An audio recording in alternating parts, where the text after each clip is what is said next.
Laminitis strikes dread into everybody's minds, doesn't it? And more recently, it's a word that's being associated with terms like equine metabolic syndrome, insulin resistance, fatness.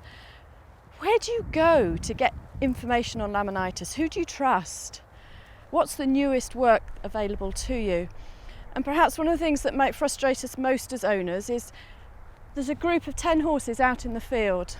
They're all the same type, they're all exercised and fed very similarly, and yet only one of them goes down with laminitis. Why?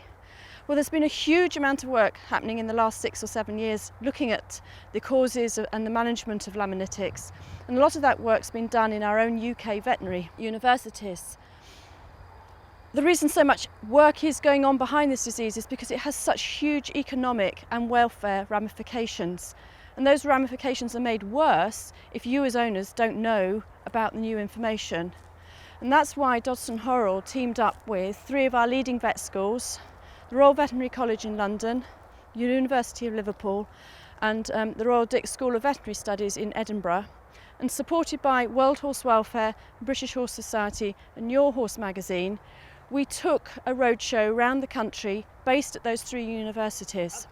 And it was quite a unique conference actually, because the morning was a series of lectures that really brought up to date everyone that was there with the new information, and then in the afternoon we had a series of practicals. Now we understand that many of you didn't get to this conference, and the associations associated with this initiative want to get the information out to as many of you as possible. So you can get hold of the proceedings, and they're available for sale on the Dodson Horrell website. And then the second way we're doing it is to provide you with a snapshot of the practical sessions that were held at the conference, and that's what you're able to view now on YouTube. What we wanted to get across for you is an understanding of what was going wrong, and then we wanted you to be able to recognise the signs, and then which I hope most of you will never get to that stage, but if you have the unfortunate situation where you do have a laminitic, then we need to look at how we can minimise that pain.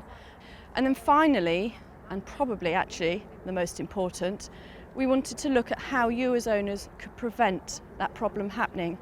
And we've actually got 2 sessions on how to fat score and an understanding of what we're doing by fat scoring. And it may seem quite a long step away from laminitis, but the reason that we've put so much emphasis on the fat scoring is because you need to look at laminitis in a different way. And what we know now is, think of laminitis like a jigsaw.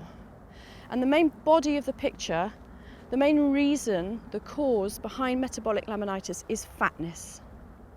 Fatness on its own might not cause your pony eventually to get laminitis.